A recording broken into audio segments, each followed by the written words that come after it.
Bismillahirrahmanirrahim. Assalamualaikum warahmatullahi wabarakatuh. Alhamdulillah. Alhamdulillahilladzi arsala rasulahu bil huda wa dinil haqq liyuzhirahu 'ala ad-dini kullih walau karihal kafirun walau karihal musyrikun wa kafa billahi syahida. Asyhadu an la ilaha illallah wa asyhadu anna Muhammadan abduhu wa rasuluh la nabiyya ba'dah.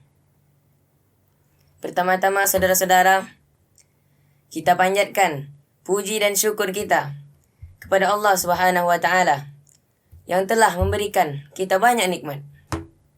Nikmat yang berlimpah diberikan Allah. Nikmat kesehatan, kenikmatan lainnya. Jikalau nikmat ini diambil oleh Allah, tidak mungkin kita dapat melakukan aktivitas kita seperti biasa. Jikalau nikmat tangan diambil Allah, tidak mungkin kita berbuat apa-apa.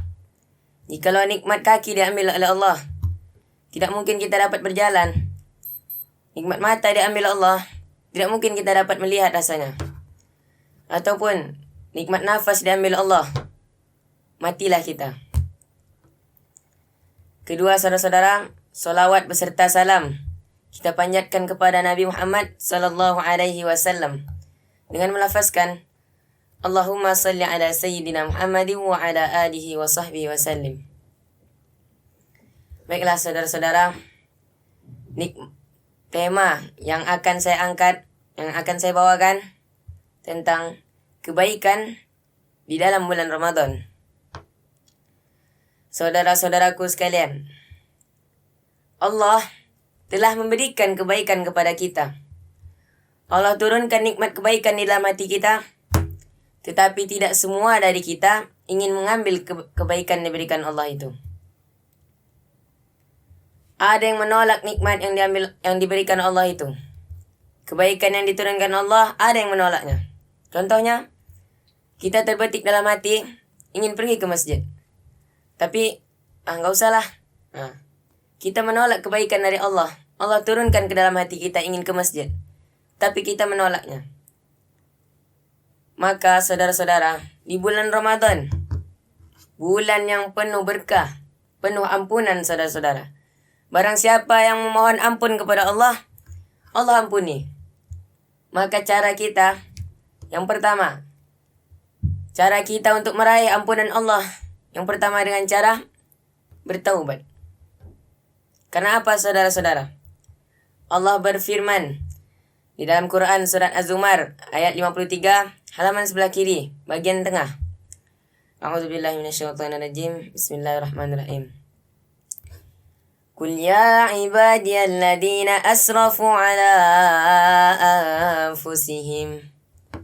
Saudara-saudara, Allah mengatakan di dalam Al-Quran, wahai hamba-hambaku yang melampaui batas. Allah masih memanggil kita hamba. Yang walaupun kita selalu bermaksiat, lupa kepada Allah, berbuat dosa setiap harinya, tetapi Allah masih memanggil kita hamba. Wahai hamba-hambaku, kata Allah, yang melampaui batas. Allah tidak mengatakan kita sebagai pendosa, sebagai pemaksiat, tetapi Allah menggunakan bahasa lembut dengan mengatakan, wahai hamba-hambaku yang melampaui batas. La taqnatu min rahmatillah. Janganlah kalian berputus asa dari rahmat Allah. Karena sebesar apapun dosa kita, rahmat Allah jauh lebih besar saudara-saudara. Dosa kita sepenuh bumi, rahmat Allah jauh daripada sepenuh bumi itu, lebih besar. Maka cara kita untuk meraih rahmat Allah dengan bertaubat tadi saudara. Niscaya Allah ampuni. Inna Allah yaghfiru dhunuba jami'a. Allah mengampuni seluruh dosa-dosa. Barang siapa yang bertobat kepadaku, kata Allah, niscaya akan aku ampuni, dan dia akan bertambah lebih baik nantinya. Innahu huwal ghafurur rahim. Dialah Allah, Maha Pengampun dan Maha Penyayang. Dan saudara-saudara, Rasulullah SAW bersabda,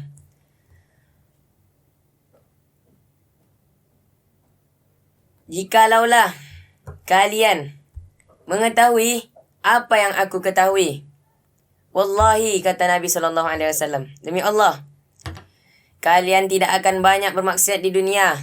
Malahan kalian akan menangis setiap harinya memohon ampun kepada Allah." Karena apa, saudara-saudara?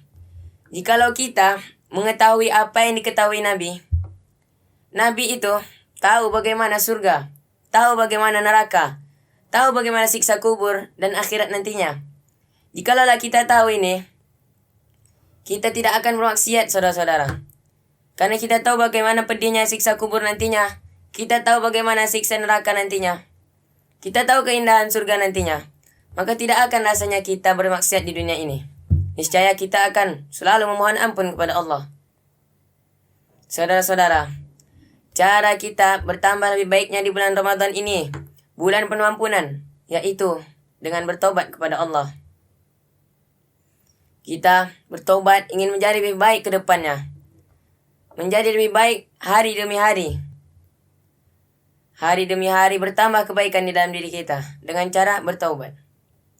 Yang kedua, cara kita meraih kebaikan di bulan Ramadan dengan menasihati sesama kita dan orang lain. Karena apa? Jikalau saudara-saudara, di suatu kampung ada 2 orang pezina. Setelah berzina, Allah turunkan gempa di kampung itu.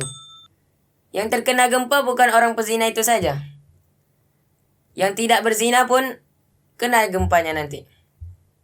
Cara kita yaitu dengan menasihati orang tersebut. Karena apa? Allah berfirman, "Illal ladzina amanu wa 'amilus solihati wa tawassaw bil haqqi wa tawassaw bis sabri." Sungguh orang dalam keadaan merugi kecuali orang-orang berbuat kebaikan, beramal soleh, dan orang menasihati dalam kebaikan dan saling menasihati dalam kesabaran. Cara kita menasihati orang pertama dengan kebaikan, lalu dengan kesabaran, saudara-saudara. Itulah cara kita ingin mendapatkan kebaikan di bulan Ramadan nantinya. Yang pertama bertobat. Setelah kita bertobat, kita perbaiki diri menjadi lebih baik nantinya. Baru setelah itu kita nasihati orang lain ikut dalam kebaikan tersebut. Mungkin ini saja yang dapat Ana sampaikan. Wabillahi taufiq wal hidayah. Wassalamualaikum warahmatullahi wabarakatuh.